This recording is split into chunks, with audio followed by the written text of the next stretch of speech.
actually did prepare, but I feel very ill prepared for this. So we'll see how it goes. I'm going to ask for a lot of help and people interrupting me and jumping in, because that would actually make me feel a lot better. So don't be afraid, like, oh no, I don't want to offend him. I don't want to say, no, jump in. It's never been a problem of me wanting to insert my half-baked opinion.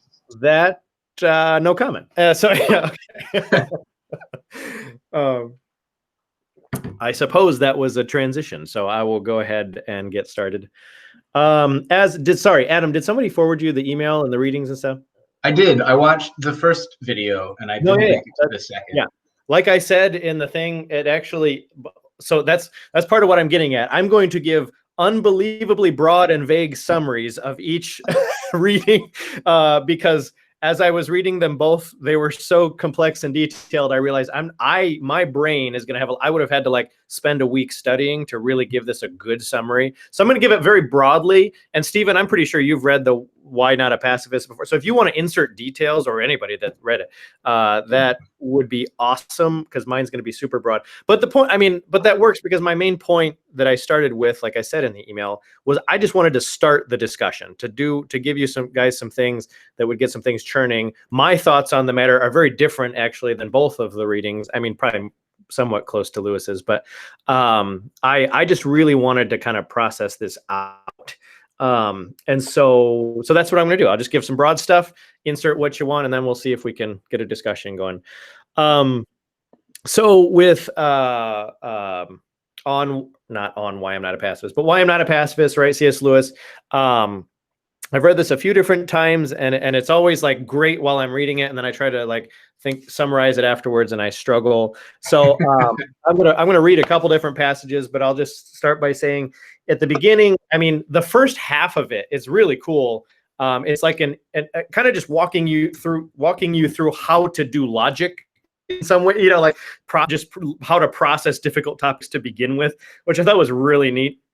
And he just says it in a very typically Lewis, witty, interesting way, which is also fun. But he talks about these three. He starts with three, and then a fourth one sort of gets thrown in, and I'm still confused by that. Again, if somebody wants to clarify that, that'd be great. But he talks about these three different aspects to considering the matter on why someone ought to be a pacifist or ought not to be a pacifist. He talks about one being the reception of facts, right? The basic facts of the matter. Two is what he ends up calling intuition, these things that we know to be true, not from a conclusion, which is, to me, as I'm is hard to distinguish from the actual conclusions, which are kind of when you start from your intuition and take the facts and then form conclusions. Or he also calls them proofs, right? The way you understand what's true, right? I don't fully understand when he's explaining how to tell the difference between those two. He several times I believe he gives an example of temperance, like somebody who's a temperance fanatic, which was a bigger deal in his time than it is in our time. But about like how they think that they're arguing from an intuition, like, no, alcohol is bad, period, right? But they're actually arguing from a conclusion, though they don't what he would say is a poorly formed conclusion, but they don't fully realize it, right? And so the fourth one that gets thrown in later is the concept of, is there a problem? Oh, okay. Is the concept of authority, right? And that's one of I believe the facts, but that's where we kind of get some of our conclusions from, and that he said, a legitimate way that we can form conclusions is by taking them from authority, or at least allowing that to be a factor. And so he discusses that really at length.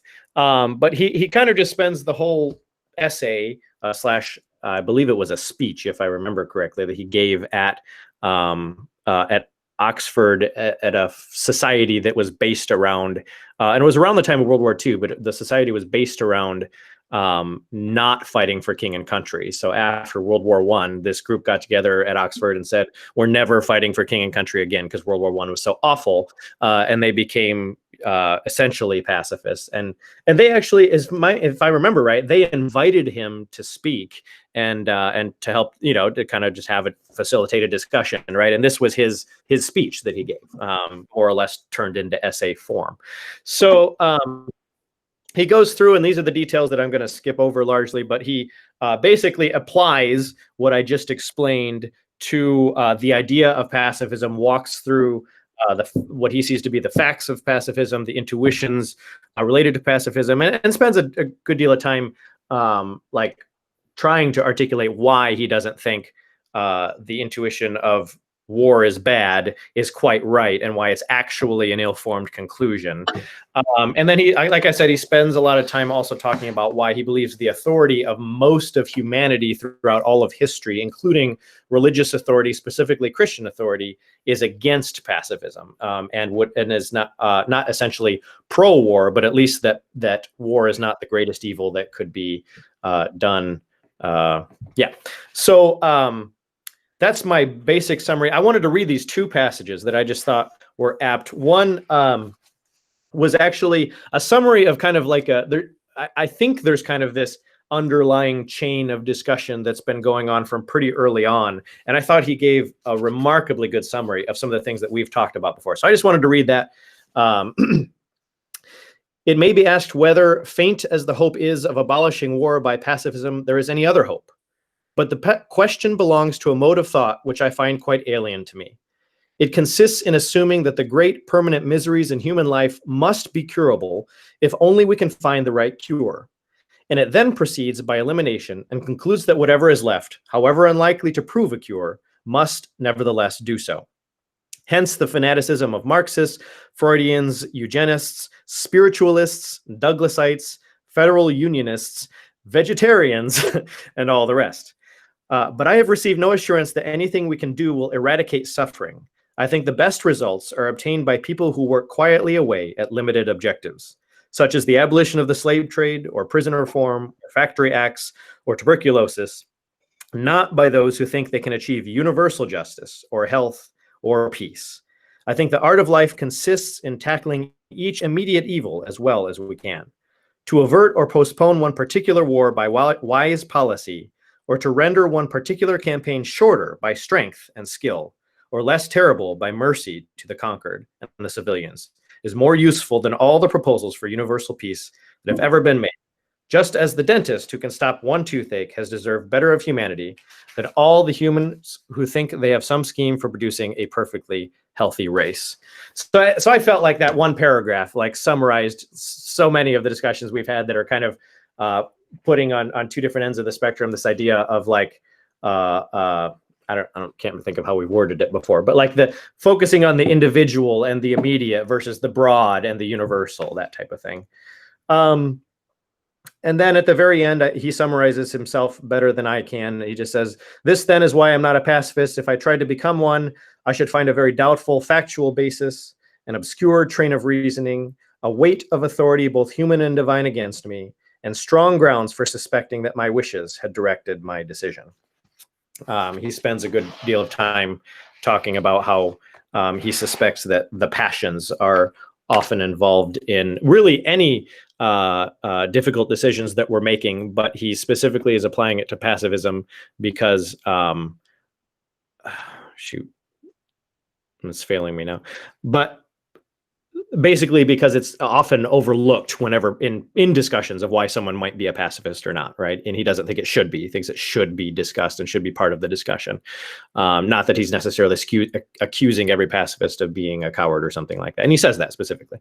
So that's that one. And even though, so I'll say from the beginning too, that I know that these two readings weren't directly against one another. So the other reading is talking about violence and also death quite a bit. And this one is talking about war. Obviously, I think there's a connection between those two, but I think I liked the way that both people processed their different ideas, even though I find that Lewis convinces me with his argument. The other person doesn't convince me, but I still appreciate how, I mean, I'll say that from the beginning, but I appreciate how they worked through it, right? And how they tried. I felt like the other person was unintentionally or intentionally like trying to use Lewis's method without saying so to analyze it and to, which I thought was good. But anyway, so the other reading, right? Why is violence bad? It's a chapter in a larger book, but this person you know what? I never actually looked closely enough to see if the author is a he or a she. But I don't know We what all know you just Googled articles on why violence is bad, and this is the first thing that came up. no, it's not the first thing that came up, but that's totally totally joking. No, you're not. No, that's 100% why I found it. But I actually did like it, so I went with it. Where is it going? Vittorio, though, I have no idea if that's a male or a female name. Anyway, I guess the O would lend itself towards male. So anyway, I'm just going to go with he walks through processing the what he calls the badness and the wrongness, that's actually, I didn't really like him using those terms, because I didn't feel like he ever gave a pretty clear distinction. I think what he means, and again, feel free for someone to interrupt me, is that badness is something like the tragedy, things that happen that we don't like, right? That we generally agree would be better if they didn't happen. And wrong things are something, so I wanted to think of it like malevolence, but it doesn't quite seem that, but it seems to be like bad things that happen that also have a moral element to them. That's at least was my interpretation of how he was using those terms. And so he goes through and discusses death, and he refers to this other author named Cam quite a bit, who talks a lot about death in his own book, his or her own book, and talks about the badness of death, and talks about how death essentially isn't wrong unless it's accompanied by violence, and kind of processes that a little bit. He comes up with these different factors that actually, I don't know if you have the reading open, but there's a table down on page, where is it? Page 122, that kind of gives all the different factors that he talks about. And I'm not going to go through all of them because I didn't fully understand all of them, but I mean, I did, but I just can't articulate. And so eventually, when he gets down to processing violence specifically, whether or not it also includes death, he ends up arguing that because violence is a social relationship, it's inherently a relationship between two people, the perpetrator or the killer and the victim. There is a power element involved, and there's an element of humiliation. He used what I thought was a really good example, actually, of the Guatemalan Civil War and the number of rapes specifically that took place during that war, and how those were specifically, at least according to the source he's pulling from, were specifically used to communicate power, to show dominance over the other. That it wasn't, I mean, it's hard from an outside perspective to fully determine this, but as far as they could tell, it wasn't just purely sexual drive that was leading it, but it was definitely a power thing. And so anyway, so he kind of walks through all these things, and talks about one of the things I highlighted that he said that was just interesting to me. He said, the reason for emphasizing the power relationship between K, the killer, and V, the victim, is not to draw attention to the power of K, but to the powerlessness of V. Powerlessness leads to vulnerability, and vulnerability is an intrinsic evil, right? So when he was talking about something called the insult factor, and then kind of a slightly modified thing called the humiliation factor, basically the idea that, like, for the insult factor, that death itself is like an insult to the person who's dying. Like it's like saying you are vulnerable. You would rather live forever, but you can't, right? You don't have full power to do whatever you want. And so it's an insult to you, right? Kind of a cosmic insult, I guess. And he adapts that to the violence specifically, not just the death, by saying that any act of violence, which is going to be between two humans, is going to be one human humiliating the other human, and by showing them that they are less than, and less than what is a bit of a question, but something like less than human, less than you used to be before you got hit, less than I am, something like that, right? But he eventually concludes that, oh wait, hold on.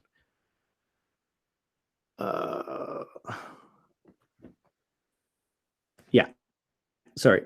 He eventually concludes, I'm trying to find my highlights. Finally, because not all acts of violence lead to death, and violence captures the unequal relationship of power between perpetrators and victims, violence can be even worse than death. As a victim of non-lethal violence, living with the awareness of the humiliation factor can be even worse than the eternal peace that comes from non-existence.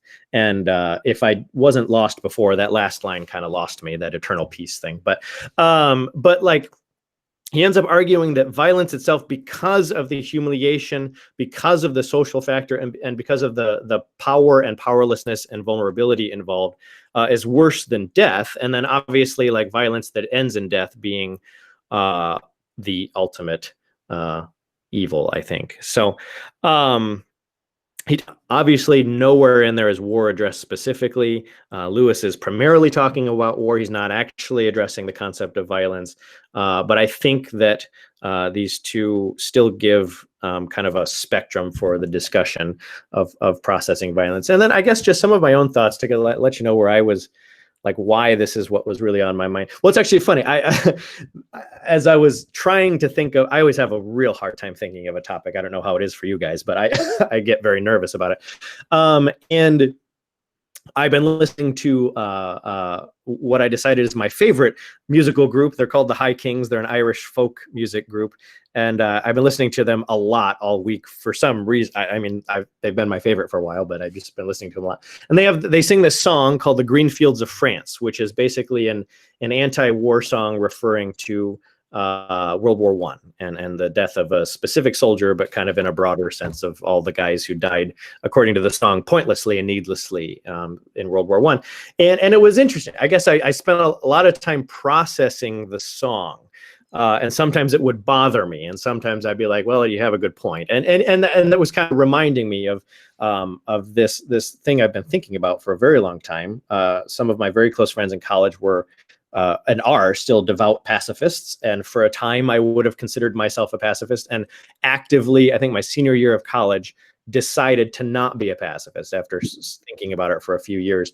And then, like, as I've gotten older, and as obviously as a lot of things have happened in the world and that type of thing. And as I chose to become a gun owner because I decided that like I want to be able to defend myself and property and people that I love with violence if necessary. And that was all a decision that I made, having to roll with the assumption that violence is not the worst evil that could be committed. Obviously, all of us are taking for granted that it's still a less than ideal circumstance. It shouldn't be done unless necessary. But I think what we're arguing over is the unless necessary. And for me, I guess I'm kind of the what is necessary or when is necessary, right? And like, what if it's sort of evil but not fully evil, which is kind of what I'm arguing, which to me even sounds bad when I say it, but it's still what I fundamentally believe, even if I can't fully articulate why. Like, why is that, and what does that mean? And are there other maybe metaphors that I haven't thought of for other moral things that are similar, right? That kind of help me understand my thoughts on violence that I just haven't thought of. Or am I just full of shit and should I, go sell my gun and move into CHOP? I don't know. So that's about what I got. And they have plenty of guns there. I could take my gun. Good point. But yeah. So anyway, who has thoughts or questions, I guess? You were still a pacifist when we met at Ben's wedding. That's one of the main things we talked about, because we were both still really into it at the time. Really? Yeah. You were talking about the French Revolution, and I remember just kind of mentioned that I was a pacifist very softly, because I thought most people think I'm an idiot, and you're actually like, I consider myself a pacifist too. Really? Oh, okay. Yeah. I do remember there was a distinct point where I told Phil, I said, I'm not a pacifist anymore. I thought it was my senior year. I guess it wasn't, though. Yeah. Because I feel like we were both sort of on our tail end as we became friends that one, whatever summer that was. Yeah. Okay, fair enough. Yeah. That's neither here nor there. I have a comment on the war thing that I think it's really interesting to talk about, like, you think about the, the one song, I can't remember who wrote it, the war, what is it good for? Absolutely nothing, right? It's really a goofy thing to talk about, like, war. It's like, well, yeah, nobody's like, hey, want to have a war?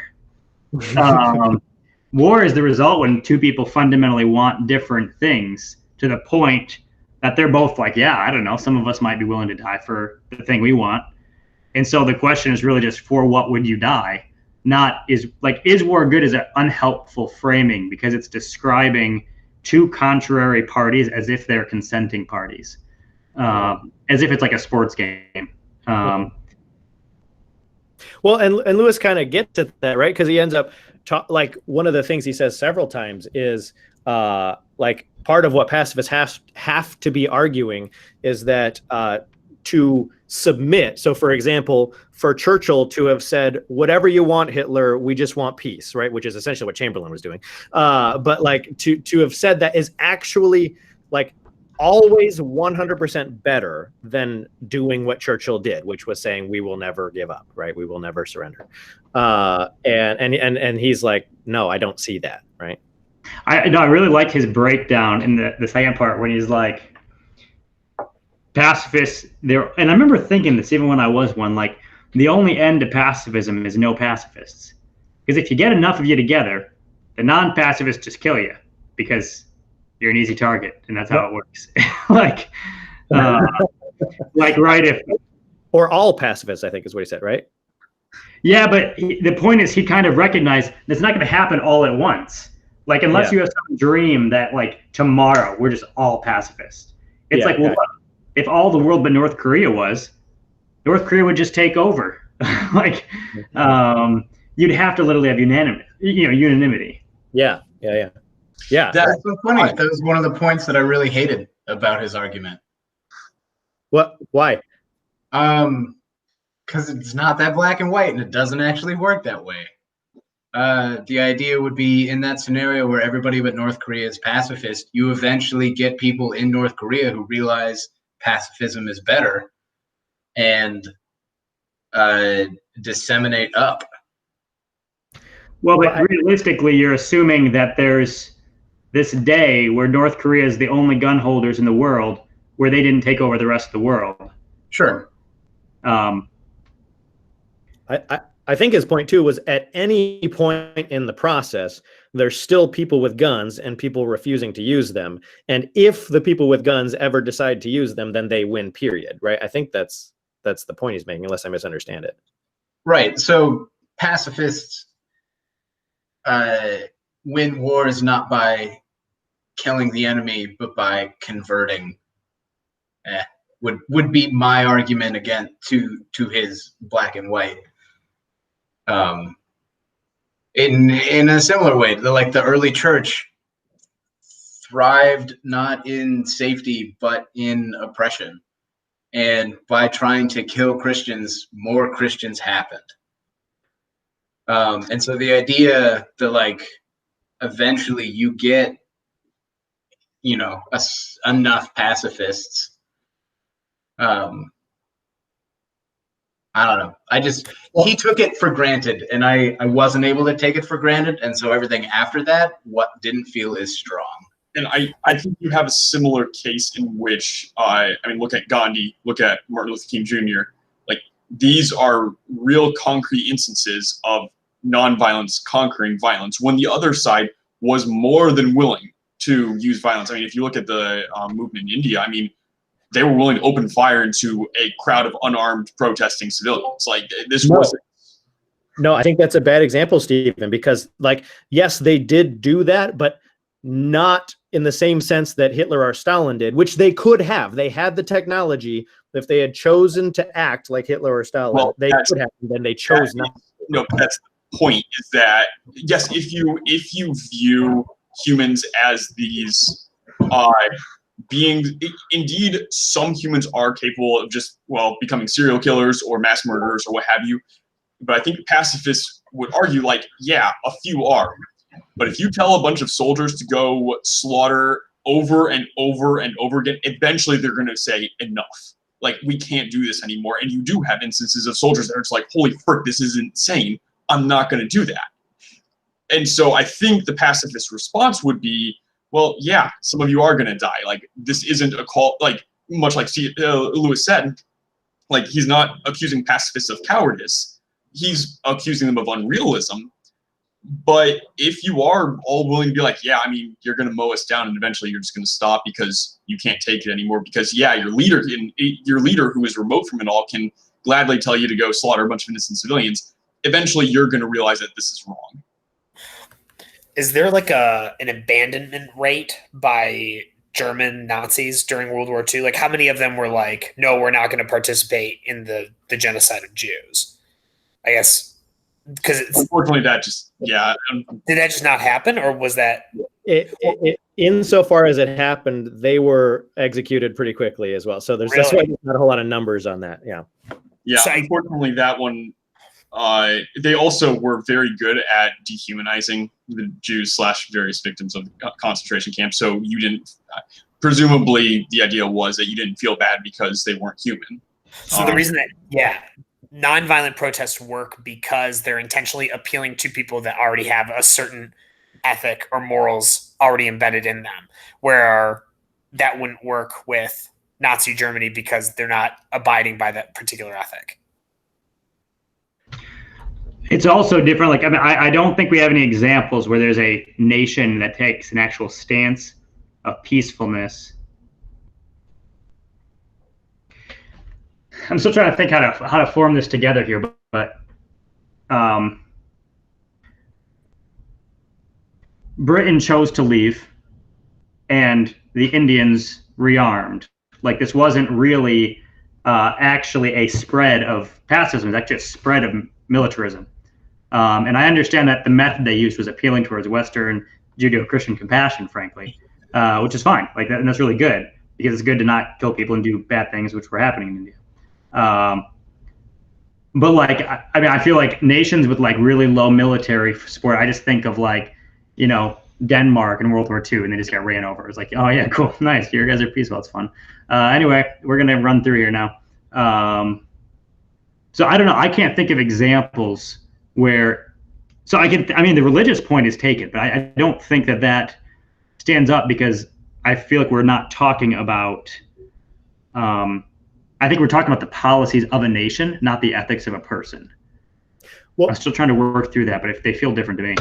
No, I don't disagree with you that they're different, but I would it would be great to talk about both, but also like I want to eventually, at the very least, talk about the personal ethics, like the idea of me having a gun and a guy walking in my house to kill me or something. Like that to me, as I guess kind of where my brain was more. Even though I picked the Lewis thing again, I just thought it was helpful to process.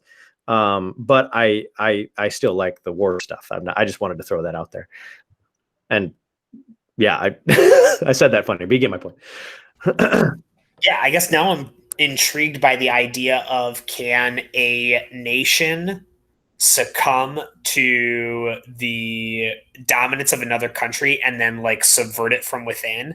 Like this, I don't know if this like makes sense, but there's at least the story of Esther in the Bible where you have the nation of Israel's taken over, and then Esther herself is able to climb up the ranks, become the wife of the king, and then subvert a genocide that's about to happen on her people because through very peaceful means, right? Just because she's sexy. And so like, I'm wondering is there a way that like nations could theoretically play those kinds of games instead of being like, no, we're actually going to fight the Persians. Like, no, actually we could probably just, get a hot girl and that'll work. Yeah. Well, it should be. But just to be clear, to actually complete the process, what you would need to have is your Esther character converting the Babylons to be peaceful themselves, which feels like a much bigger step than stopping a singular genocide against the Jews, right? Sure. She is able to convince the Persians to let them rebuild their own city back in Jerusalem and reestablish. Right. But Lewis's thing is not, hey, if you don't fight, certain specific things will happen. He's like, well, no, the point is pacifism, the idea that just we shouldn't be fighting at all. Well, you're just going to get taken over, and then people who are willing to fight will be the only ones left. And so, the fact that the Babylonians were nicer to a certain group or let them do a certain thing, it's like, well, that doesn't really change the fact that Lewis was right. If you don't fight, you get taken over by people who will fight and will continue to fight. You definitely get taken over. But isn't there still a way that, like, you're saving lives by doing that? Well, so to I use. guess that's what I think we can talk about that, but that's a separate point. And so I think we just need to separate those two. Let's first talk about if we buy the idea that if you're pacifist, well, you're just going to get taken over. And then we can talk about, is that actually worse? Because I think that's a fair point. I just think they're different. Okay. You lost me in there, actually. Looks like Kurt lost himself. Kurt did his freezy. It happens like, oh, there he's back. He's back. He's back. Yeah. Get an Ethernet cable, you monster. Word. So can you say the last point again, Kurt? Your mic Can't hear you. working. Stupid. All right. So even with the Esther example, Esther may have convinced the king to not kill a lot of Jews, to let the Jews build stuff. And that's all fine. But what we were talking about was specifically Lewis's point that pacifism grows only until it's taken over by someone else. And so if you want to, and so if we all just accept that premise, or if we're at least all know where we're at and we don't want to talk about it anymore, fine, we can talk about the second idea, which is maybe it's better just to get taken over by the Babylonians, the Germans, or whoever, and then work from within that structure. But that's at least separate from whether we disagree or agree on the idea of, well, you can be a pacifist, but that's only going to grow until you're taken over by non-pacifists. So I think one way of reframing it would be, okay, so pacifism, clearly, if you are being invaded, pacifism is not the ideal, or it's not going to be the most effective strategy. As at least somewhat sympathetic to pacifism, if not leaning pacifist, I would be like, yeah, I mean, if I want to stop the guy from invading my house, the easiest way is going to be to shoot him. That's just hands down going to be more effective. I think the real question is, well, is pacifism still certainly inferior, but can it still work? And I think that's where there's some hangups. And then even if it is inferior, or even if it doesn't work, is it still morally is there still an immoral imperative to be a pacifist?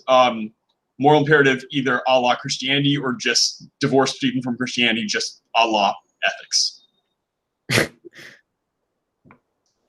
Which again, like I'm actually pretty willing to see, yeah, it's not going to be as effective. Although there is still, like, wars have a habit of just making things worse and worse and worse. And in some cases, they can make things better. But I mean, like, look at World War I.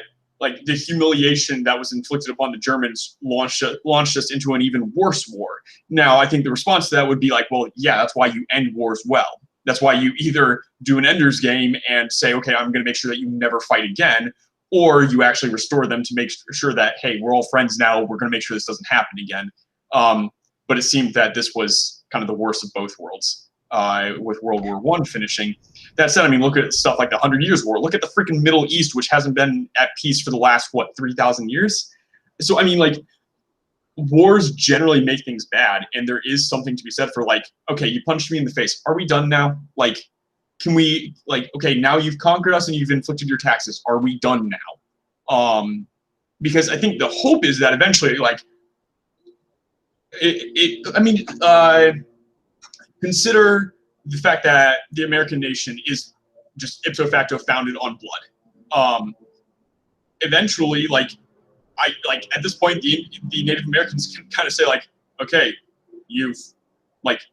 this has all happened. Are we done now? And peace has reigned throughout the land for the last 300 years. Well, except for that one, time where we sort of fought each other, but that's besides the point. I mean, so I think a strategy of pacifism would almost be like, yeah, go ahead, conquer us, and we won't fight, and then hopefully no more war will be there.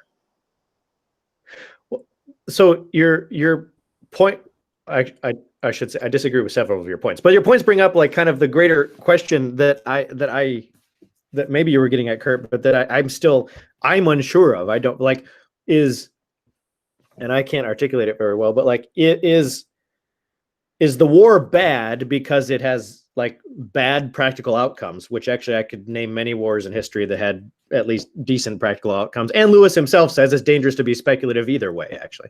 But two, like, is it bad because of the outcomes, or is it bad because me sticking a knife or shooting some lead through another human being is morally bad, like on that level, right? Does that make sense? Like, why is it bad first? And I don't think you can actually talk about later stuff until you understand why it's bad, if it's bad, or why it might be bad, I guess I could say. Does that make sense? That's why I pulled up that other article, because it gets more on that level, even though I don't really like his conclusion. I think. Wait, so the fundamental question is, why is it bad to kill another human being? Kind of like getting into the actual mechanics of why that's not an okay thing. Kill or cause non-lethal violence to another human being. That's absolutely right. Gotcha. Yeah, I mean, which is different than war, because war is like societal, and then the individual is violence, right? And that's where the article does a good job of like making it specifically about violence. But I think the discussion about violence obviously directly impacts the discussion about war, because that's why we're talking about war in the first place, right? But I don't want to take it for granted that that always causing violence to another person is evil. That's what I want to discuss, right? Ooh, I'm gonna tackle this one Orthodox style. You'll appreciate this, Diego. Good luck.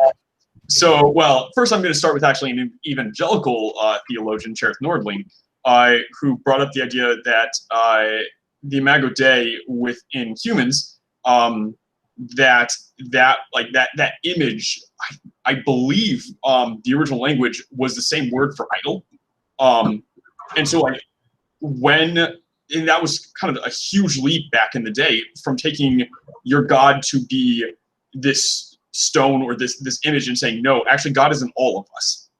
And her is saying that was actually a fundamental leap from idol to icon. And so that really, when we look at each other, we are the icons of Christ. We are the icons of God. We see God in each other. And a la Seventh Ecumenical Council, iconoclasm is strictly forbidden. QED, murder is iconoclasm. Seventh Ecumenical Council, man, can't dispute that. But you also mixed two completely different traditions that aren't actually lining up. You get that, right?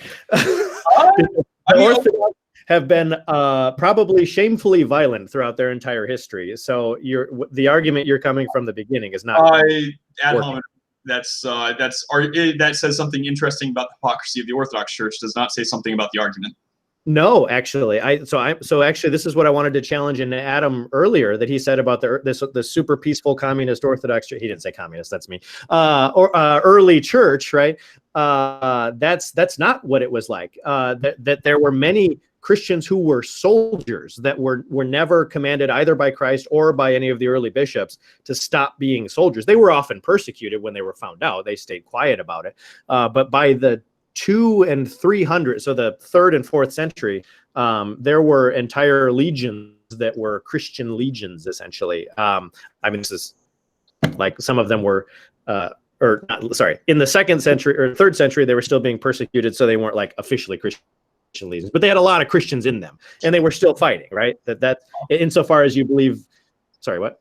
I think Augustine was the first theologian to indicate that it was anywhere okay for a Christian to be a soldier.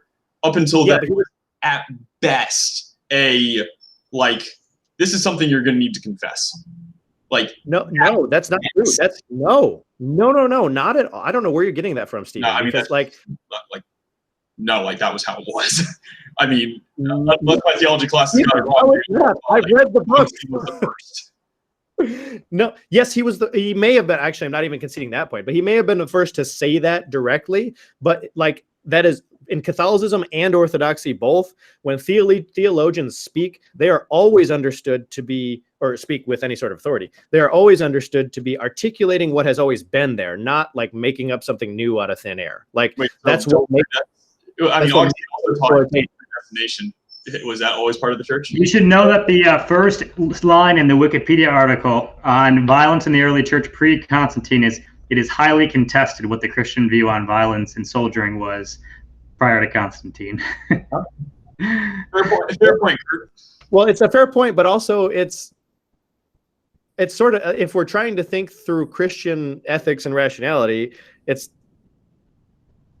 like it's not altogether that helpful, because it's an important question, right? Like like what you believe about the way that Jesus and the earliest followers acted is important, because that clearly, like for Adam and Stephen, like their belief about that is directly impacting their view on violence, and clearly mine is impacting mine, right? So I'm not sure where to go if we just decide that it's just a good point. So how would this, in that case, I'll see the point insofar as like it's contested, it's up for grabs, but regardless, Augustine, who was still pretty early, clearly was just war. Again, though, I will say that says something interesting about Augustine as a person. There have also been plenty of theologians throughout the early, mid, and late church that have been pacifists. So that says something interesting about them. But my argument, I think, was kind of divorced from any one theologian's opinion. I just went a la Seventh Ecumenical Council, which really was me just kind of trying to style on orthodoxy. But I mean, like, can you address that point, in that if we are the icons of God, if we are the image of God, would not violence against the image of God be violence against God? You're using those two terms interchangeably, and I don't think you have good grounds to do so. I understand why you're doing it, but I don't, like, those are not icon, image of God, right, and human are not all interchangeable. Now, yes, there is absolute, like there in the Orthodox service, the deacon comes out and waves his censer towards all the congregants because there's an understanding that they're icons similar to the icons hanging on the wall. But also it's different, just like many nuanced things where, yes, there's a connection, but they're not exactly the same. In that case, I would argue, if anything, like, yes, it's different. We're more important. Like, I would sooner step on the face of an icon, or on an icon, than I would step on another person. Like, no, but that's the point. But the point you're missing there, I guess, is that the humans have wills.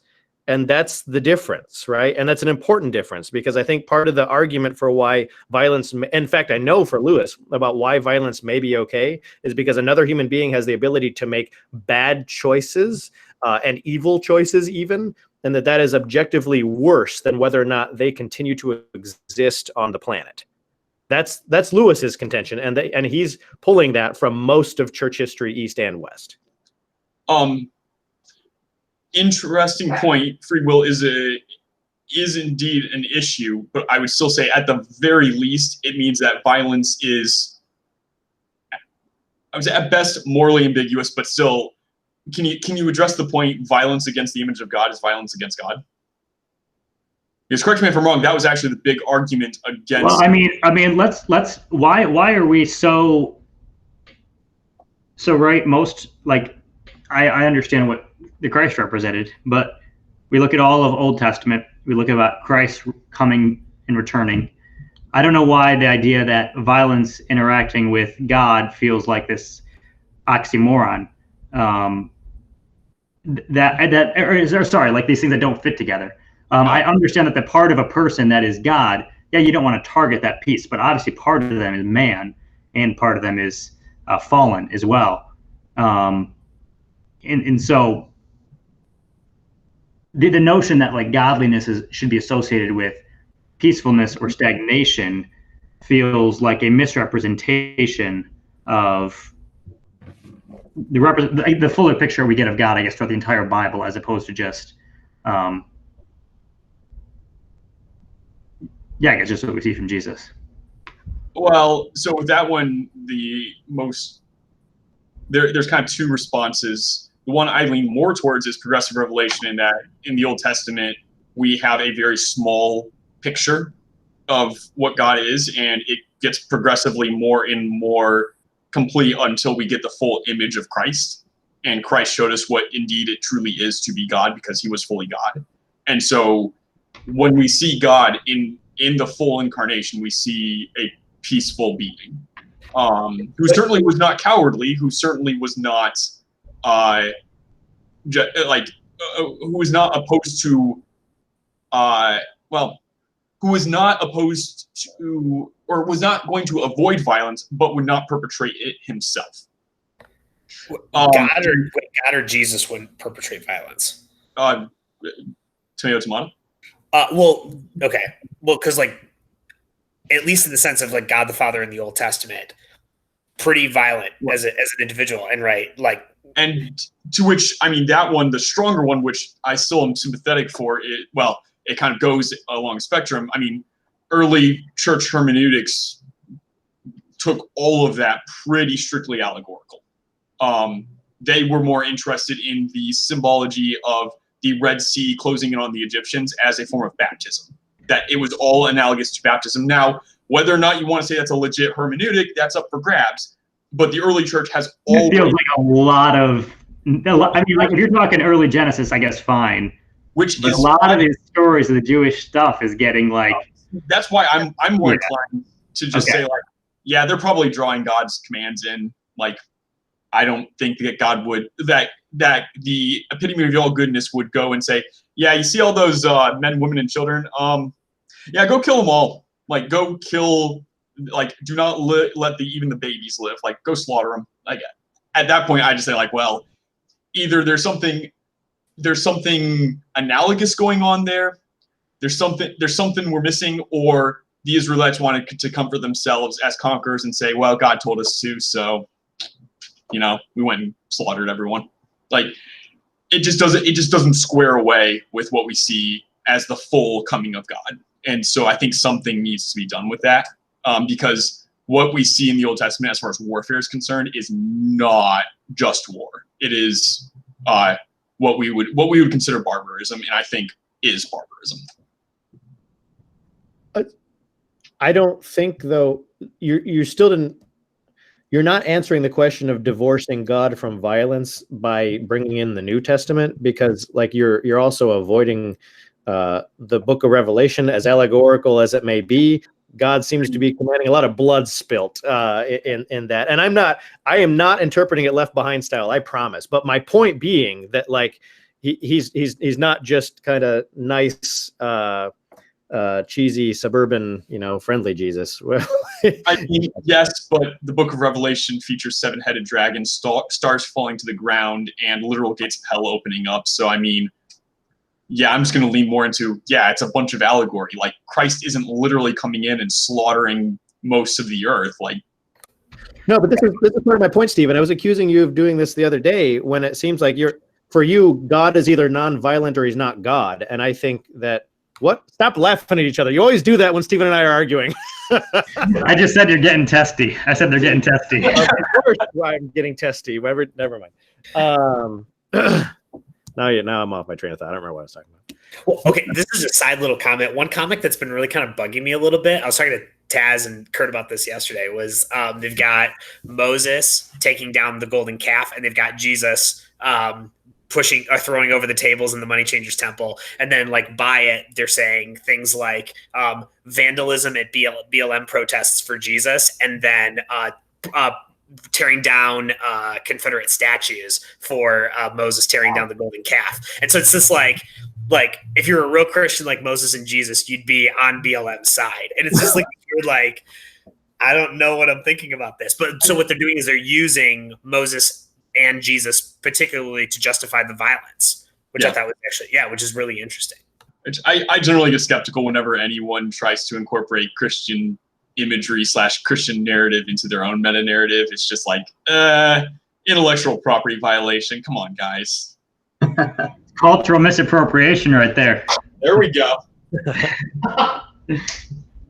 No, I don't know. I mean, I guess I more and more throughout my life, the notion of the value of life, and so this applies to even things like abortion and euthanasia, as well as violence is being more of the beauty in people is about what people can be.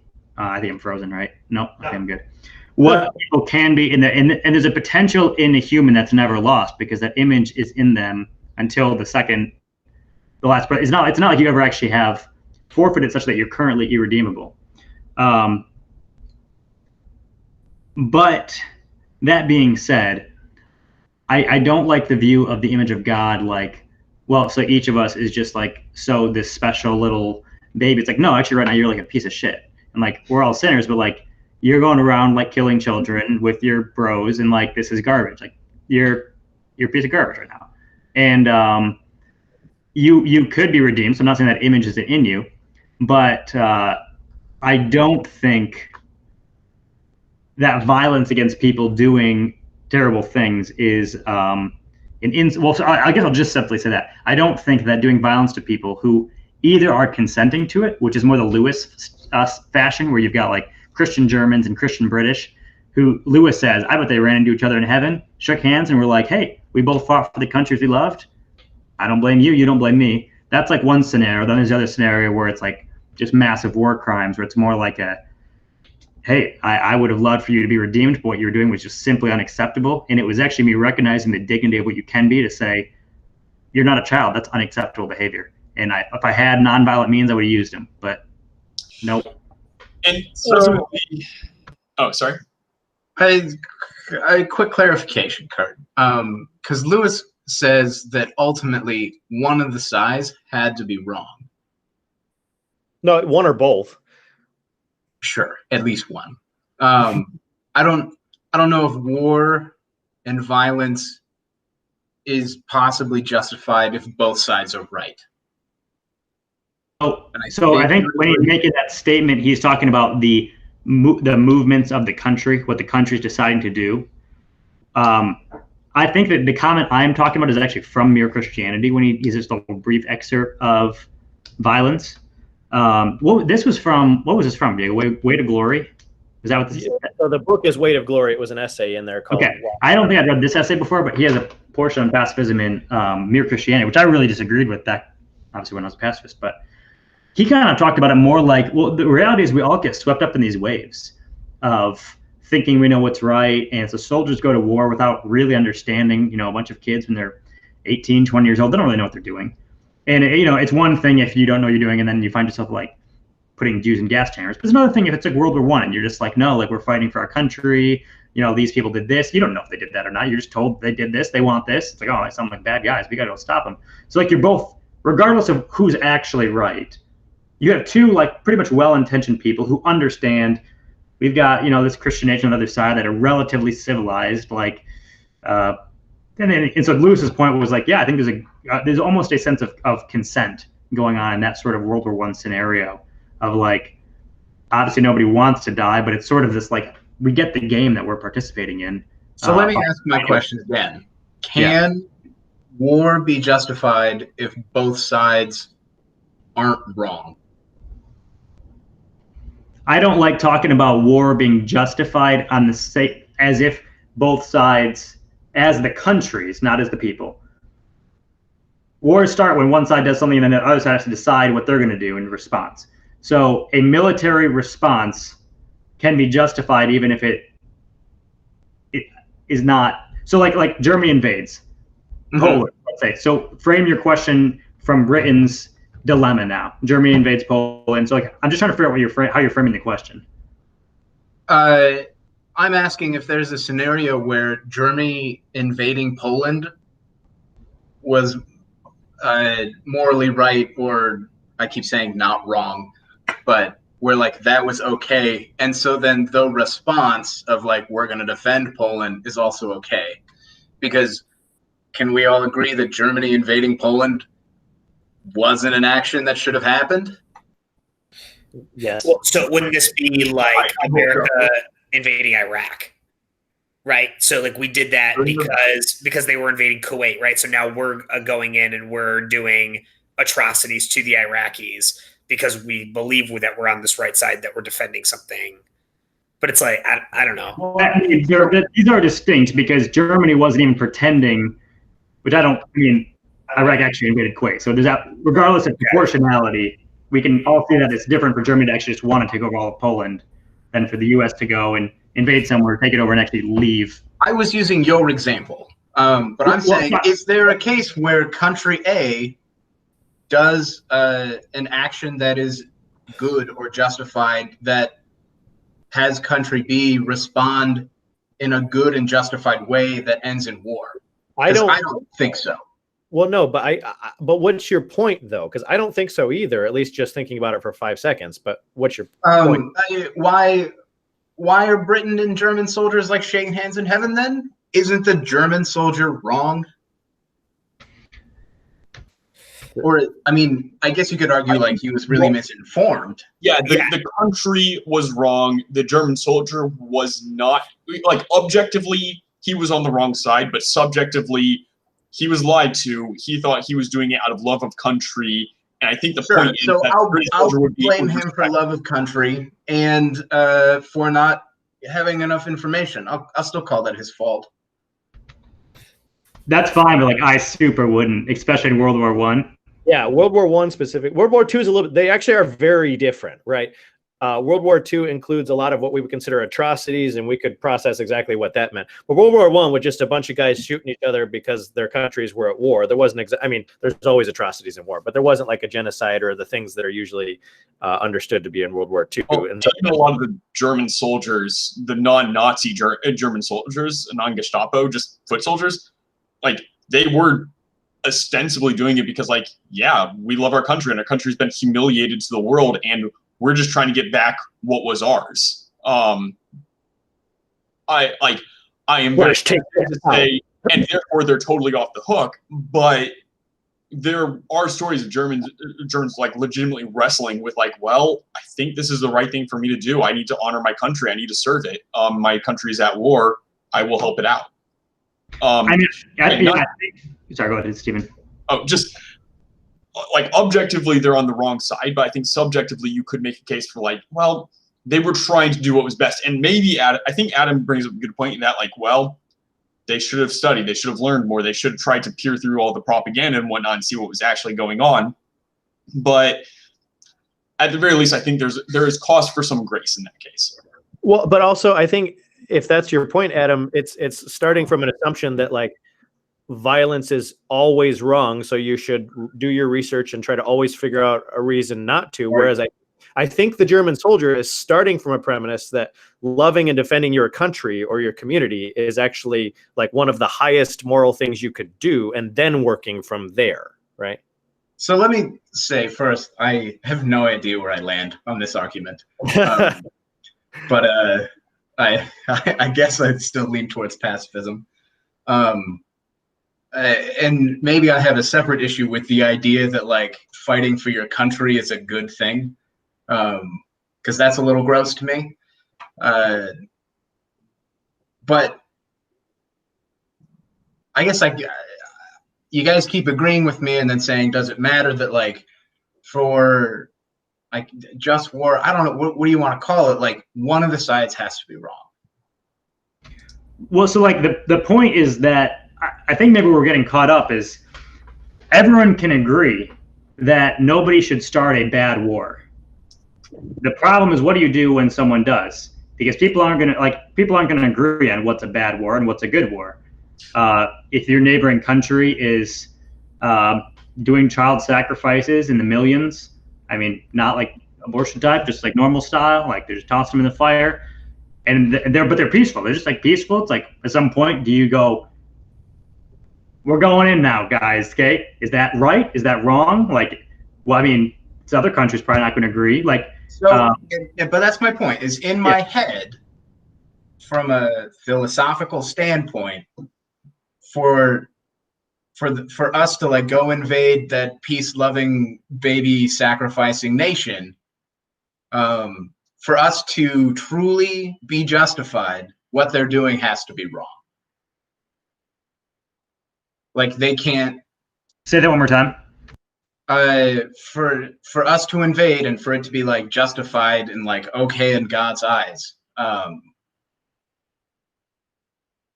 the other side has to be wrong in God's eyes. You can't have two sides who are, like, have God's, not favor or blessing, but who God is like, yep, you're doing the right thing. God, I can't imagine God telling both sides they're doing the right thing and fighting each other. Yeah, no, I think that's really fair. That war itself is never a good thing. It's always wrong. an evil, and I think this is, I think even C.S. Lewis agrees with this, right? The idea that like war is never a good thing. Like we're never going to objectively say it's good. It's just sometimes it's not the worst thing. Like Sure. there's just something that like could be worse than war. So that's why maybe we should do war. But that still means that there Yeah, has I to haven't be. gotten there yet. I just keep trying Okay. to get us to agree on that point, and I can't That's- get it. Yeah. No, I'm with you. That war is never that's never the right thing. There That has to one have been side, some. yeah, that one side has to be wrong. And if you're pretty sure that you're on the right side, then let's talk about it. Yes, correct. So let me say some more autobiographical stuff. So I left college pretty postmodern. You know, the idea that like, I'm not supposed to know everything, and there's a great comfort in that. Also pacifism, probably. And these last 3 months, man, now I'm not even sure if I'm not supposed to be sure. I am so in the weeds. I just have no idea. And I was telling Kurt and Liv the other day that like even when I got married, it was still kind of like, man, if somebody had a gun to Aubrey's head, I would be like, I am going to do anything that I can do, barring violence to this person. Like if I have to die to try to save Aubrey, that's what happens. But in the end, I wasn't able to justify violence at that point. So fast forward to, I don't know, about a year ago, and I have Oliver, and all of a sudden it's kind of like, if somebody is premeditating hurting Oliver, clearly I'm going to go kill them. Like just like this real easy, and all of a sudden I don't know how to justify that. I don't know how to I don't know how to wrestle with it. It's just all of a sudden now I'm trying to buy a gun, you know? Mm-hmm. It's kind of, Hey, I can send you some research. I did a lot of research before I bought mine. Wait, are there two me's now? Okay, we're voting two ways for pro-war. and so Ballot box. I think somebody said it before, but we have to figure out if violence on the individual level is okay before we can discuss if it's okay on a larger level. And so let's go there. I like that. Yeah. Actually, in that case, it came to mind when you started talking about kind of like war is a bad thing. It's just sometimes better than all the other alternatives, and especially on violence to the individual level. Interesting case study: Bonhoeffer, who was an avowed pacifist, thought violence was wrong in every situation, and actively plotted and attempted to kill Hitler. Sure. And pretty much said, like, I am sinning right now. I am doing the wrong thing, and I will stand before my creator and I will say, yes, I sinned, and I did it knowingly. And so you have this very tense meeting place where he was like, yeah, this is the wrong thing, but I don't have a choice. Like, this needs to be done. And I can at least see that being a very sympathetic place, one that I think I would be a lot more inclined to agree with. I think I would just rather say, like, yeah, war is never justified.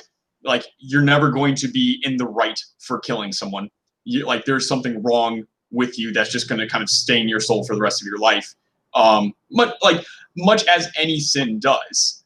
But then you just have to, like, at that point, you have to say, well, kind of Sartre's responsibility. Like, well, if this person has a gun and they're going to go mow down a bunch of innocent people, and I have a gun, I have a shot, I can shoot them and save all those people, I need to be responsible either way. If I don't kill this person, well, then in some way I am responsible for the other deaths. If I do, then I'm responsible for their death. Which is, I think, what kind of Bonhoeffer was wrestling with. Like, I have the opportunity, I might actually be able to take a shot at this. Therefore, he had some amount of responsibility to, but at the same time, he also considered it a sin to kill Hitler. I get so. I mean, I guess I'm fine with all of this, but and I don't know if it's worth talking about. I think it is, but so I'm gonna throw it out there. I guess you guys can decide. But like, the one point where I disagree with what Bonhoeffer said is that I don't actually think it was a sin to kill Hitler. I think where you're saying it's like the way Lewis is putting it, that it's like war is bad. It's just not the worst thing you could do. That I'm fine with. I like how he put that. And even in Hitler's in that context where it's like, it's bad, but it's not the worst thing that you could do. Like, for example, not kill Hitler and let him keep doing what he's doing.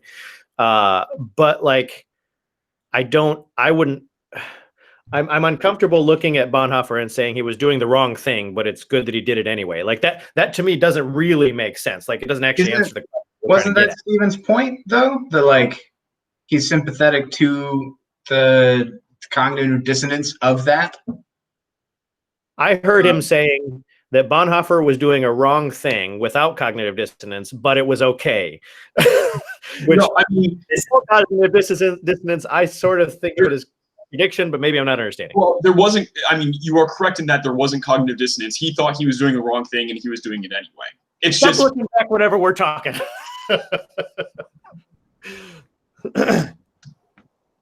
They're the worst. Sorry, I would never do this to you guys. If you want, I can drive over there and give some examples of use some violence. Can you punch him with your beard? That would be great.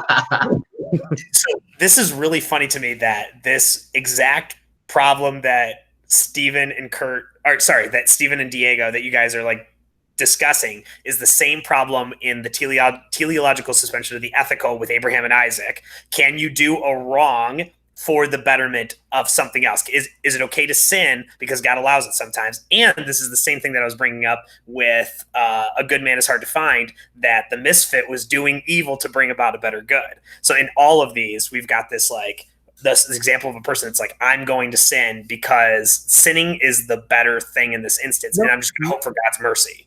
But Liv, that's not what Except that we all disagreed with you about the misfit, but that is fine. Well, no, but that's also not what I was saying, right? I was arguing that it wasn't sin in the first place. I agree with you, Dick. He's just saying that it's come up again, that same kind of point. No, that's the teleological suspension of the ethical. That's exactly what Kierkegaard is saying, where he's like, nope, it's not sin because God's going to put up the veil or release the ethical mandate to not kill and say like, nope, you can kill in this instance, right? This is when it's okay. Sure, but so Diego and I really, I think Diego and I are probably similar place here. I disagree with that paradigm pretty fully and think a lot more of that sin and righteousness is about desiring higher things over lower things. If you want to kill Hitler when you could have a non-killing Hitler option to get the same result, well, of course, that's wrong. That's just malice. However, if this is your best option to pursue righteous, to pursue the kingdom, and obviously those are all complicated questions, that's fine.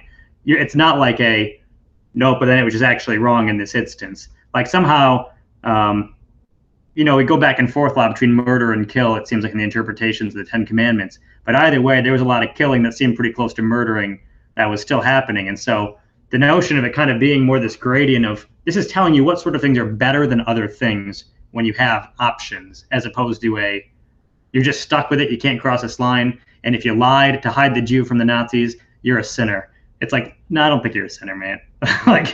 Okay, yeah, that's just not the Jewish notion when they're thinking about the commandments. There are a few instances when there are characters in the Bible that intentionally commit sins, and the response they're supposed to take is one of repentance, and then God comes in and shows mercy because he recognizes that they did the right thing. So they're supposed to be an act of repentance. Like that's kind of like so this is when David goes into the temple and eats the showbread from the temple, which is only for priests. So he's committing the sin, and then God comes and he repents of that, and then God comes down and says like, nope, that was okay because you were hungry. Wait, so I realize it's there, but I feel like when you mold those together, the picture that God is showing is ultimately a higher lower paradigm, where the lower you are going, even when you're required to. So if you kill Hitler, you should feel a sense of that. And I don't think sin's a good word. Maybe it's a good word, but it depends on how you view the word sin. But I think it's a thing that you should feel remorse for, but still not say that was the wrong thing for me to do. Just say it was tragic. I had to do it. It's tragic. It got to that point. Well, I think you need repentance.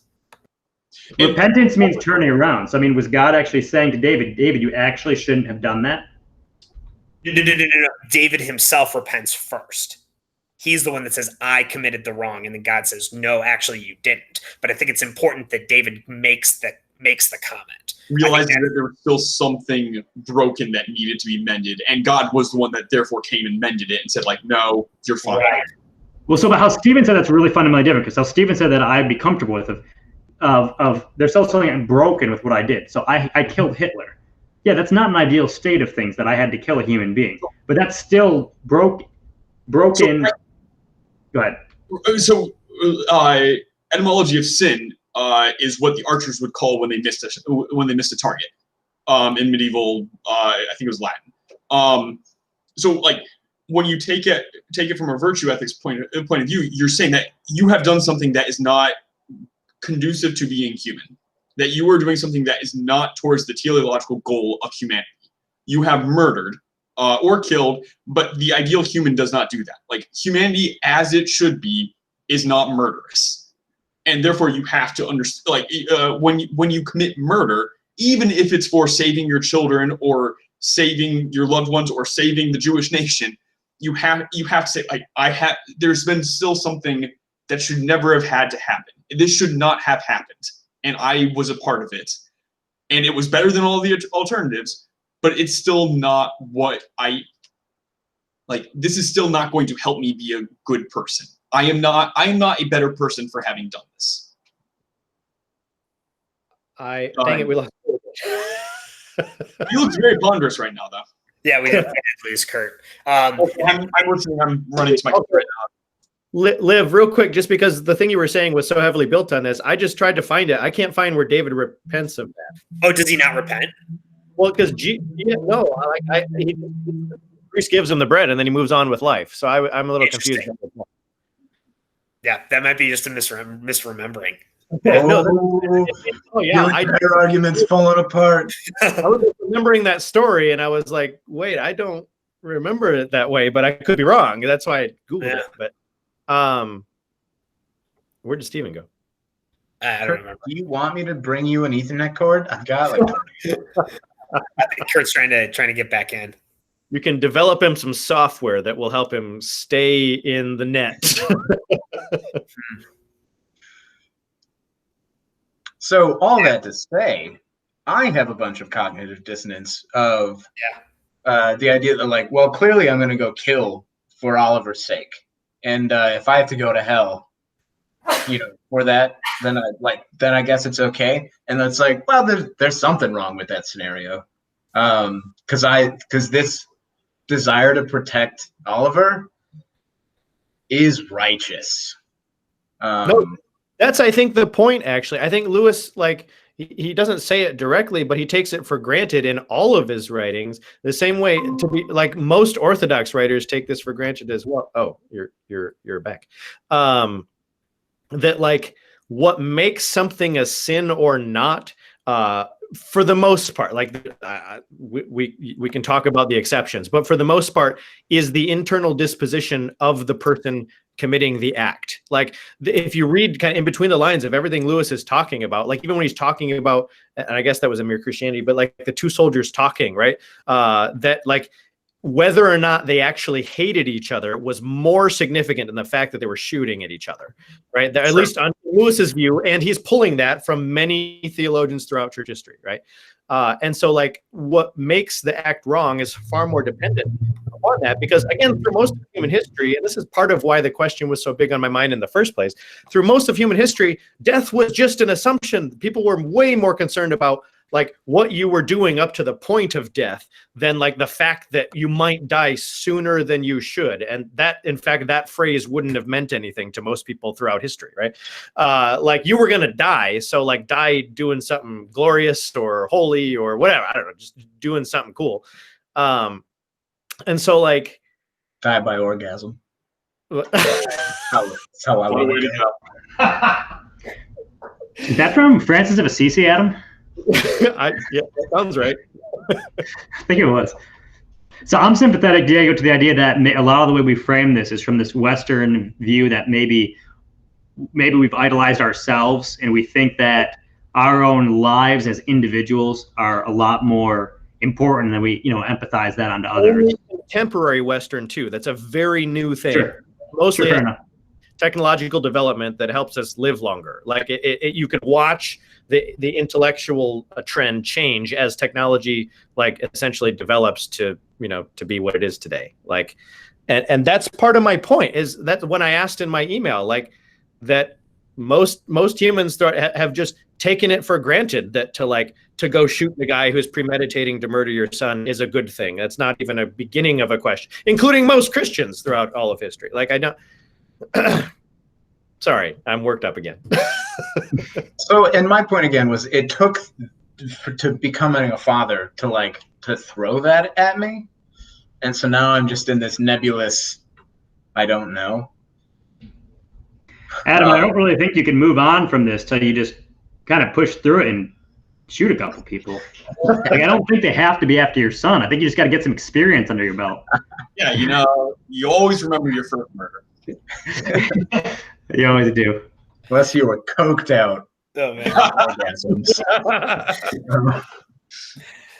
Kurt, do you remember when you were doing the pacifism thing that you were on the bandwagon of like, you don't mind injuring someone, it's taking their life that's the problem, because when you take their life, you deny them the possibility for future salvation. Yeah, I do. So, which Lewis addresses pretty clearly in the I guess video that you linked. The idea that the person is not going to be more likely to accept Christ like in the jail cell on death row than he will 20 years later in the hospital bed. But also that how does he say it? The eventuality of violence is death. Of just like, if you can argue for violence, you can argue for death. You can't really separate them. By death, you mean killing? Yes. Okay. Yes. That's what Lewis says. I watched that. One thing that you go. I sort of see philosophically where he's going with that. I'm not sure I agree. I mean, like, there's plenty of ways to stop someone from, like, without killing them. Like, dive tackling them is gonna do just as well as shooting them in the face. Like, I just don't like. I just don't think that follows. Like, there are violent ways to take care of something, and that is on a spectrum. So, like, you see someone with a knife, yeah, you can shoot them in the face, or you can tase them, or you can, you know, do some karate, jujitsu fanciness and kick the knife out of their hands and then tie them up. Like, there are ways of stopping them without killing them. And I think it's also a very cynical idea that somebody can't change over the course of their lifetime. And I think also, like, to be fair, his views on the nature of salvation totally, I don't think they actually square away with the whole, like, I shoot them and therefore negate any chance of salvation they ever had. See Great Divorce. But so, like, I don't think that would necessarily pose a huge concern for him. I'm kind of surprised by cynicism of, yeah, I mean, like, you may as well just shoot them because they're definitely not going to convert, or they're definitely not going to be saved or find some sort of redemption. It's like, really? Like, that conversion? But I think the point would be that you don't really have there. I think there'd probably be a somewhat equal number. Perhaps it's few one way or it's few the other. I don't actually know the answer to this. But I bet you'd have a decent number of repentant, like, Christian criminals who killed somebody when they were 20, realized it was wrong, really did have, like, this sort of very broken church upbringing, really were repenting to God on death row. And I mean, I don't actually buy the death hard cutoff point thing either. But even if we assumed that, well, maybe if you let them go throughout their life, they become an atheist inside, they hate God. And it can go one way or the other. You don't actually know. And so I think what Lewis more meant is it kind of cuts either way. And so I don't think it's a good. Are we all agreeing? Are we all agreeing on this point? What's the point? That's maybe what I'm asking. No, wait, what? Liv asked Curtis, and then I said something, and so there never really was an argument. Now we're just saying things about the difference between violence and killing. I'm responding to Steven's point, so maybe I was frozen when we framed this whole thing. No, this is right. I'm saying it was never framed. That's all. Violence This is just a defense of violence is okay as long as it doesn't result in killing. That was something I was posing out there. And then Kurt's just basically backing up and saying, like, I don't even know if I still buy the killing thing yet. Right? Like, I was trying to make the thing like, oh, maybe violence is okay, but killing isn't. And then Kurt's like, well, nope, killing's still on the table. Well, so you were bringing up arguments I made in college. I flatly just I'm in a completely different position than where I was in college. So for the record, I was talking to some coworkers about this before I came here, and saying that I really, similar to Adam, I'm not entirely sure I do actually fall in the pacifist camp. I think in the ideal world, yes, I would. Dr. Hill often said, like, yeah, I'm an untried pacifist. Like, I like to think I'm pacifist.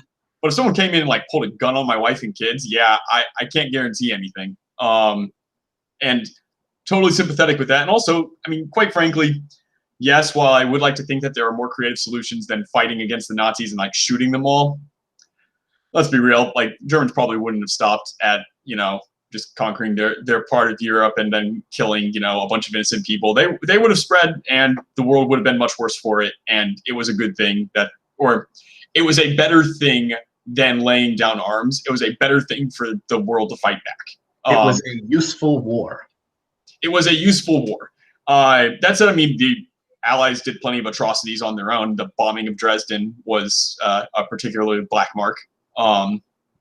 So, I mean, like, I find it difficult. I think I find both sides. I find pacifism more morally compelling, but practically just not as, not as compelling. Though I would, it's funny. So I see oftentimes a lot of my more edgy left friends saying, go punch your local Nazi. And I always think, like, yeah, that sounds really cool. Like, yeah, Indiana Jones punching the Nazis. Like, I love it. But at the same time, I've also seen much more compelling. I think there was a TED Talk on it, and I think he's a black guy that collects KKK hoods, and he has a whole stack of them, and it's from KKK members he's gone up to, talked with, become friends with, and convinced them, like, hey, this whole like black people suck thing, it's actually not the case. And like there are actually a lot of groups that do that sort of creative, non-violent solutions that actually work a lot better than if you go up and punch your local KKK members. Like, yeah, you might feel good doing that, and yeah, it might be awesome, but like, congratulations, you're worse off as a person because you gave into your most violent tendencies, and they're worse off because now you've just proven in their mind, like, yeah, everyone hates us because we're right. So I think, at the very least, and to be fair, Lewis does say this, I believe, like, every alternative has to be exhausted. And that's also just classic just war theory. Like, every peaceful option has to be exhausted before war is on the table. And even then, I can't look at war as anything but a symbol of brokenness, that something has gone horribly, horribly wrong.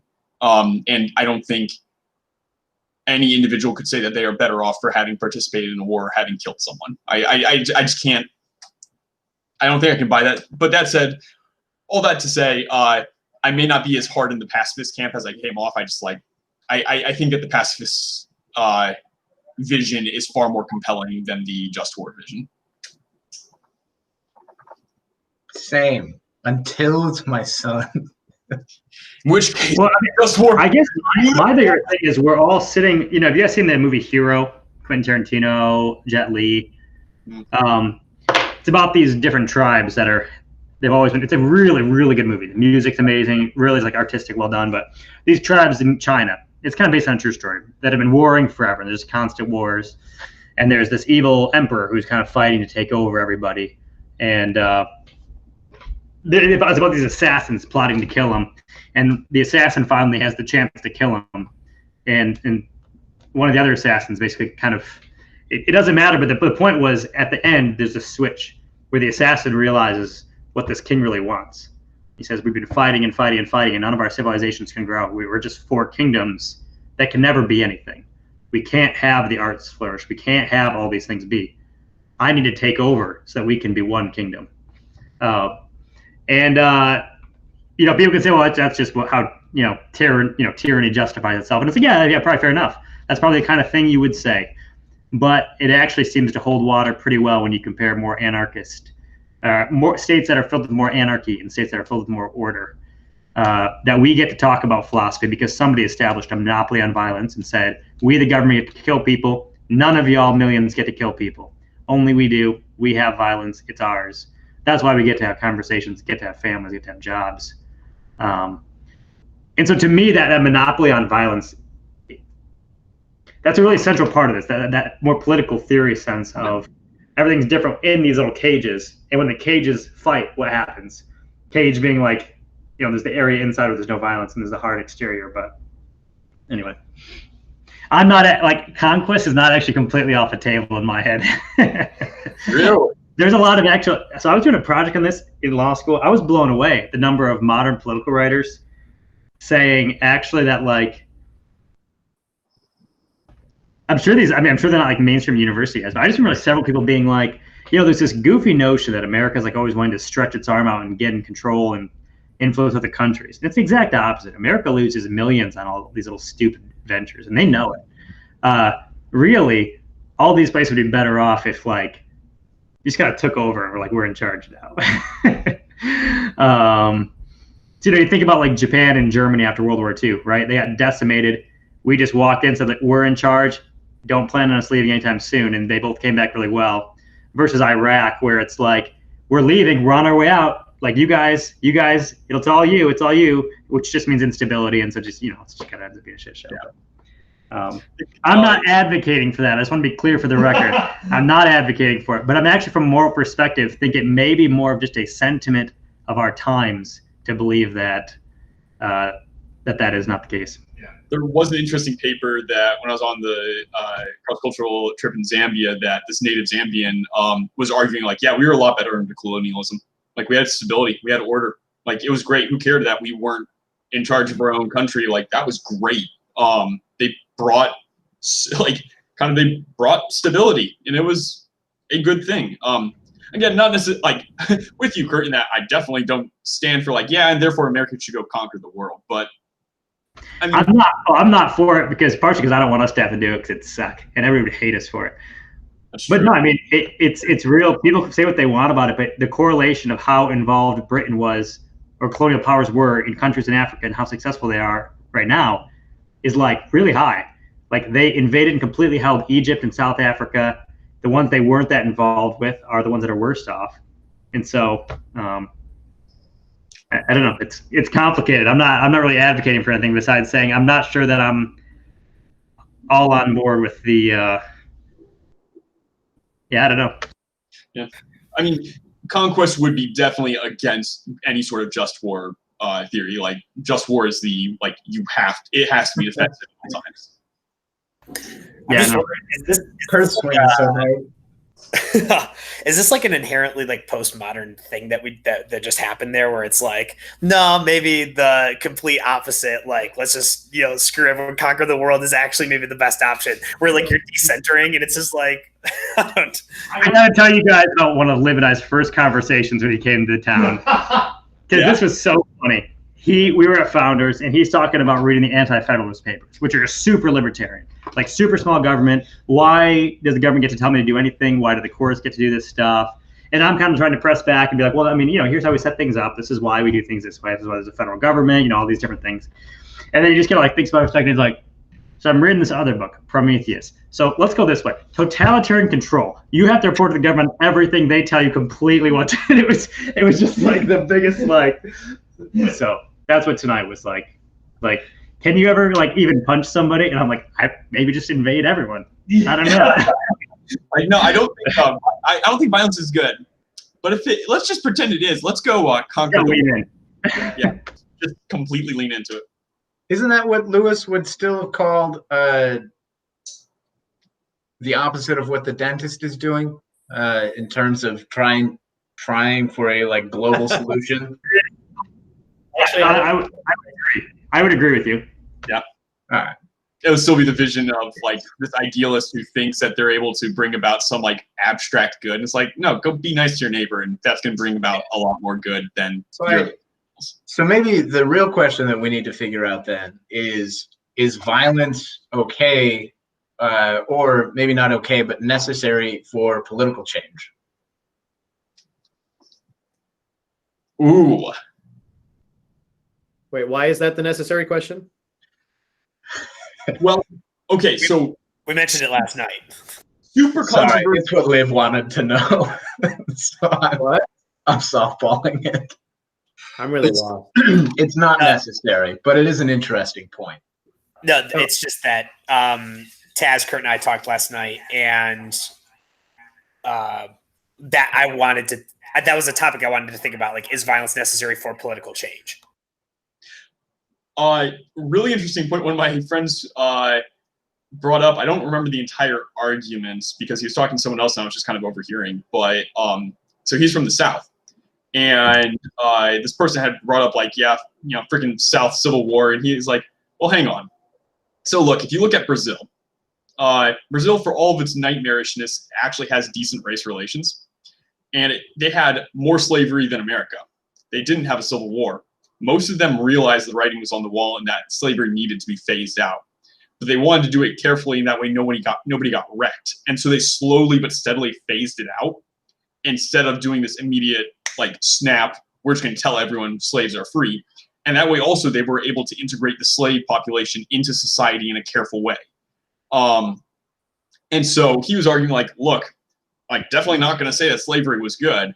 However, civil war was not the way to stop it. Civil war was a way to like make things terrible for the next 500 years because now there's a ton of resentment that's going to be inbred into the fabric of the South population. Which I still don't know where exactly I land on it, but I remember being surprisingly compelled by the argument. Because, I mean, if anything, it does help explain some of the kind of current hullabaloo that's going on. It's like, well, yeah, imagine if we had just taken 50 years, like slowly weaned the population out of it, which is also super easy for me to say as a white dude, and just be like, oh yeah, hey slave, we could free you right now, but we're instead like, we don't want that, what's that going to do to the country? So we're going to free you when you're an old man and about to die, but hey, your kids will be pretty happy, so that's cool. So like, I don't know. I think the next generation it's kind of like, social service. Never mind.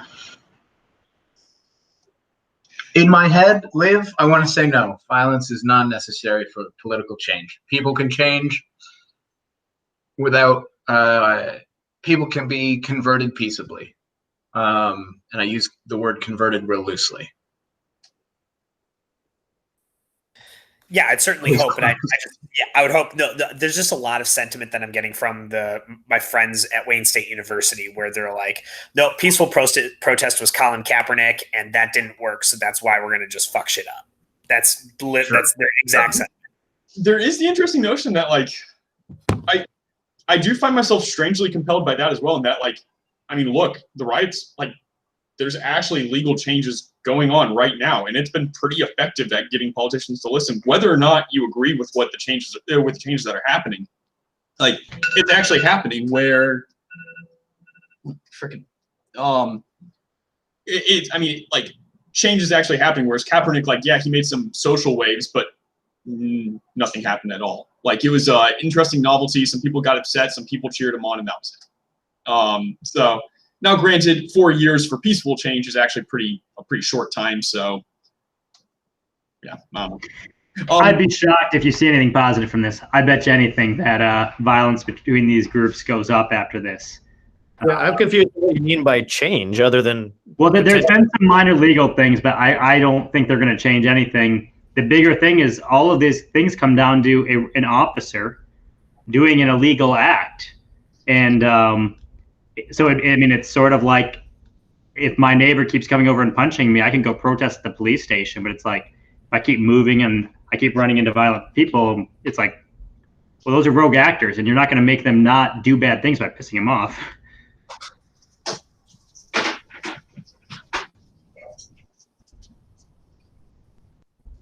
I mean, one big thing that has happened from these has been the either the defunding or the disbanding of police. Right, that's one of the big societal changes that has occurred, and so like it has been effectively done because of the protests.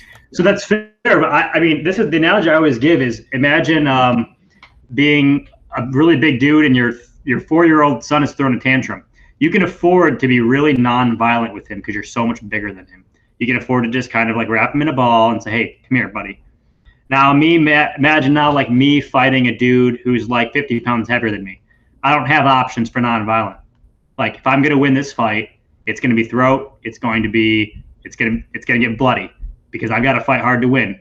If I'm a cop with a baton and there's 3 of us and there's 50 dudes, you even get close to us, I'm slapping you in the head. You're going down. If there's those protesters were actually threatening violence, which is in some cases debatable. But well, that's fine. But the point being that the more cops, the stronger the cop presence is, the less violent they're going to be, as opposed to if there's just 2 of them and they're threatened. Oh, okay. Yeah, I get that. And so when you defund the police, I mean, we have tons of scenarios, including Grand Rapids, where the police were literally overrun. And so the idea of having less quality officers, which nobody's talking about this, but everyone knows it's a reality. Nobody who's talented and bright and conscientious right now is like, I'm going to be a police officer. Because those are the racists. So we're not actually going to get better police officers. We're going to get worse police officers. And then there's going to be, we're putting them in a position where they're going to be more afraid because there's less of them and everybody hates them. And it's like, that is not a scenario in which violence goes down. Oh, I wasn't making the comment that the I wasn't societal attacking change. you with, sorry. Okay. No, I was just trying to say that, like, yeah, okay. Yeah. Yeah. They're just effective. They are, and Good job, you heard yourself. I think this is a really interesting topic. I would actually like to get more into this. I've got 3 minutes until my next with other friends, so I got to bounce. Kurt and Liv, we can talk later if you want. Yeah. Don't worry. So Stephen had asked me, Stephen, I hope my rambly thing made a little bit of sense. Oh, yeah, sorry, I forgot to respond. No, that's fine. I'd love to do qualified immunity maybe for my next topic and go into depth on that one. Because that's kind of an interesting topic right now that everybody's talking about. Yeah, I've been trying to read different articles on it, but like all of them are pretty clearly by non-lawyers. And while some of the stories are seemingly compelling, it's like, okay, but what's actually going on behind the scenes? So I really would be interested in talking about it and kind of getting more breakdown. I'll call you tomorrow, Stephen, after I visit the place. Okay, right on. Cool. Adam, it's great seeing you, man. It's been a while. And the rest of you, screw you. No, honestly, it's always a pleasure talking with you guys. Farewell. Bye. Bye-bye. Oh, Diego left. Oh, I no. wanted to talk to Diego about keto. Dang it. All right. There's always next week. So it's the next week. Well, I don't know. How long is he going to do keto for? You know, he did it for so long. My mom did it for a while. She like 3 months or something like that. Yeah. Yeah. So is this something that you plan on doing more frequently, Taz? Yeah, Okay. I'd love to. I mean, I'm breaking my 4-person rule, but if it's me, I guess I'm willing to make that exception. That's so good. It's so funny. Diego and Steven do get testing. Pretty it's not infrequent. Oh, I'm still recording. I can stop the recording. There it is. There it is. What? Oh, he's gone. Man, I've seen murder mysteries more compelling than us Not leaving recording. this group chat.